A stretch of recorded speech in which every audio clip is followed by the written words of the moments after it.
ఒక సీగల్ కర్ణాటకలో కనిపించింది. దీనికి ఒక GPS ట్రాకింగ్ మెషిన్ పెట్టింది. మన వాళ్ళకి టెన్షన్ పుట్టిస్తా ఉంది. ఇది చైనాకి సంబంధించిన ట్రాకింగ్ డివైస్. మెయిన్ ఇంకా భయం ఏంటి అంటే ఇది ఎక్కడ దొరికింది అని. ఇది ఇండియాస్ లార్జెస్ట్ నేవల్ బేస్ కర్వార్ కర్ణాటకలో INS కదంబాకి దగ్గరలో దొరికింది. అండ్ ఇది ఏషియాలోనే ఉన్న పెద్ద నేవల్ బేస్. దీంట్లోనే మన INS విక్రమాదిత్య, అదే విధంగా విక్రాంత్ కూడా ఇక్కడే ఉన్నాయి. ఎవరు చేశారు, ఎందుకు చేశారు, చైనా వాళ్ళు ఎందుకు చేశారు అని. కాకపోతే దాని మీద డీటెయిల్స్ ఏమున్నాయి అంటే ఇది చైనీస్ అకాడమీ ఆఫ్ సైన్సెస్ వాళ్ళు just for the psych of bird migration ఎలా ఉంది, ఎక్కడికి వెళుతుంది, ఏ రీజన్స్ కి వెళుతుంది అనేది కనుక్కుంటానికి చేశారు అంటున్నారు. మనకేంటి భయము, ఇది చాలా ఇంపార్టెంట్ స్ట్రాటజిక్ లొకేషన్ అండ్ ఇక్కడ దొరకటం అనేది భయం వేస్తా ఉంది. మన వాళ్ళు కావాలని ఈ నేవల్ బేసెస్ ని ట్రాక్ చేస్తున్నారా? ఎందుకంటే చాలా వార్షిప్స్ కూడా ఇక్కడే ఉన్నాయి. 2024 లో కూడా ఒక వల్చర్ సేమ్ ఇలాగే ఒక ట్రాకింగ్ డివైసెస్ పెట్టి దొరికింది. కాకపోతే ఇది బాంబే టైగర్ రిజర్వ్ కి సంబంధించిన వల్చర్, మన వాళ్ళదే. అయినా కానీ అలా దొరకటము,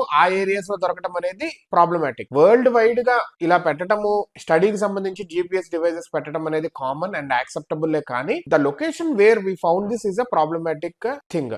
ఇలా ఏది దొరికింది, దొరకకుండా ఏమేం చేస్తున్నారో మన వాళ్ళు మాత్రం చాలా జాగ్రత్తగానే ఉంటున్నారు. బట్ వీ డోంట్ నో ఎప్పుడు ఏం జరుగుతుంది అనేది. బెటర్ చాలా జాగ్రత్తగా ఉండాలి. మనకు కూడా ఇలా స్పైయింగ్ మెటీరియల్స్ ఏమన్నా కనిపించినా, డౌట్ఫుల్ గా ఉన్నా రిలేటెడ్ పోలీస్ స్టేషన్స్ కానీ అఫీషియల్స్ కానీ చెప్పండి మర్చిపోకుండా.